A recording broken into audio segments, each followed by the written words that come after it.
Okay, well, if big media organizations are supporting Zelensky in Ukraine, there's also fundraising going on in the fashion industry, Vanessa. Yeah, this was, it's a relatively, it's not a very new story, but of course, there's been a lot going on, both with Zelensky, of course, and also with one of the ambassadors that is working to fundraise for Ukraine, ostensibly. So basically, I wrote this up at my Substack. People can find it there from yesterday. Balenciaga, creative director, is ambassador for Zelensky's United 24 fundraiser. And as I put, the normalization of Nazis by fashion moguls, astronauts, and academics. You'll see why I said that in a moment. So, what is United 24? It was the initiative of the president of Ukraine.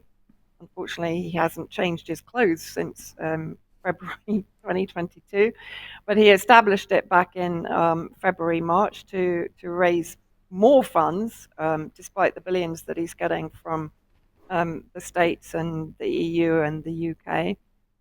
But one of his ambassadors is the creative director of Balenciaga, Demna Gav, Gavsalia. I'm sure that's mispronounced. Who's ambassador of President Zelensky's fundraising platform, United 24. Among others, of course, is Barbara Streisand. I'm sure Sean Penn is doing his bit to raise money for Zelensky and the Ukrainian Azov battalion and the Ida battalion, etc. Um, and then let's have a look at Balenciaga. Of course, people will probably know that Balenciaga were recently the subject of some controversy.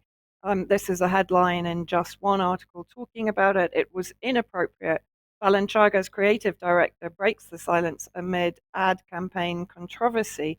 Now, what was the ad campaign controversy was that children were effectively used for a photo shoot promoting Balenciaga teddy bear bags. The unfortunate thing were the teddy bear bags were dressed in bondage gear and wearing fishnet stockings and had very young children under the age of 10 holding them in the photographs. And in one photo, court documentation can be seen on the desk where the Balenciaga bag is placed from the 2008 case titled United States versus Williams. The controversial case ruled that the pandering of child pornography did not violate the First Amendment, even if the person charged with such an offense did already possess such pornography to trade. So Balenciaga were basically accused of sexualizing children, grooming children, and using children for child pornography. People might also remember, I was reminded on the Substack post about Azov Films in Toronto, in Canada, in 2011 that were investigated by a Canadian police operation called Operation Spade. And they found amongst their portfolio 63 videos containing child pornography. They were shut down. And then in 2013, there was a sort of equivalent operation, which you also probably remember, also called Operation Spade in the UK. Interesting that Azov films were made in Eastern Europe, and with the name, one can safely speculate that they were being made in Ukraine. Just a little aside, but it connects into this, I think. So how much has Zelensky raised to date? Well, a very paltry sum of 237,850,771 through various methods. Why is this fundraiser important for both Ukraine and the world? Of course, he talks about the terrorists in Russia attacking essential civilian infrastructure, and we have a very similar kind of tagline to what we used to hear in Syria. They attack houses, schools, and hospitals, killing civilians. And he talks about millions of people have been left defenseless right before winter. And he's talking about the Shahed Hunter anti drone systems. If the Shahed drones, which are from Iran, are not prevented, Ukraine will face a humanitarian catastrophe of unprecedented scale. all of this kind of hyperbole is very familiar to those that have followed any imperialist or NATO venture, including Iraq and Libya and Syria. But then look what he says here as the last point, which I sort of it kind of reminded me of the way that Erdogan used to blackmail the EU with the refugee crisis. And here you have Zelensky basically claiming Ukraine cannot export electricity to the EU, which supports the stability of the European energy system. So effectively, what he's saying, unless you fund me to purchase anti-drone systems, you're not going to have electricity this winter. So the other point that I want to make here, of course, all of these funds that he's raising supposedly to rebuild Ukraine, and on the website there are a number of images of destroyed hospitals, destroyed schools. Of course, we know that the Azov battalions are occupying hospitals and schools, just as Al Qaeda did in Syria. And that is why these particular buildings are often being targeted. In many cases, like the maternity hospital story, they're not even being used anymore as a maternity hospital. They're used solely as military headquarters. But I would guarantee, almost guarantee, that the majority of these funds that are coming into Ukraine and to Zelensky are just going to disappear. Who's going to be auditing them? Who's going to ensure that they go where they're supposed to go? Just as we saw in Syria, the funds that were coming into multiple agencies here in Syria, and there is no accountability. There has never been an audit of the White Helmet, for example. And then let's listen to Claire Daly again in the European Parliament talking about exactly that, the money that's coming into Ukraine. Billions of EU assistance going to Ukraine are not free, they're loans, which Ukraine will default on, and they come with neoliberal strings attached. If you listen to the economists, Ukraine is marked for a nightmare round of shock therapy, a sell-off of public land, deregulation of labour, sale of public assets, on it goes. The country's future is being sold to finance a proxy war that's tearing it apart. And of course the loans have preconditions that Ukraine must uphold democracy and rule of law, but since the tap was turned on, Zelensky has banned most opposition parties, shuttered the media, attacked trade unions and workers' rights, but the billions keep flowing. This is a country our Court of Auditors have said was a country accused of grand corruption. And on it goes while the EU policy seems designed to prevent peace and keep the war going at all costs as long as ordinary people pay. So between Russian tanks and European banks, there will be little left of Ukraine when this is over. Don't forget, war is a racket and there's going to be hell to pay for this one. Well, strong words again from Claire Daly, absolutely on point, of course. Ukraine is effectively a failed state that's being kept afloat with the money laundering activities of NATO member states. But coming back to the fundraiser, what else is Zelensky looking to fund? A fundraiser that will become a game changer during the formation of the world's first naval fleet of drones. So, he's basically not only asking for defense systems, which, of course, very much plays into the NATO narrative that Ukraine is defending itself against an aggressive Russian state. But he's obviously also looking for offensive weapon capability.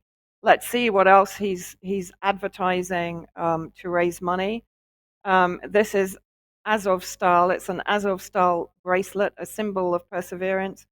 The bracelet that you see is made from the last pre-war batch and of steel manufactured at the legendary Azov style plant, a symbol of incredible courage that tells the story of might and fortitude. It also tells the story of being occupied by the Azov battalion that, of course, now is being normalized and glorified by Western media that back in 2016 were raising outrage about the growth of far right and neo-Nazism in Ukraine.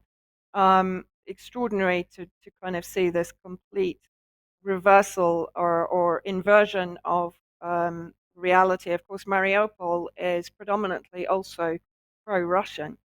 Then let's have a look at some of the other ambassadors. So here we have Timothy Snyder, a professor of history at Yale University, author of a book called Bloodlands, which ironically describes the oppression of the Hitler regime and, in his view, Stalin also. Now, he's directly involved. As an academic, one would assume that he would be involved in the rebuilding of hospitals, the rebuilding of schools, something that has a humanitarian flavor, right? No, in reality, he's raised 500,000 to buy the anti-drone system.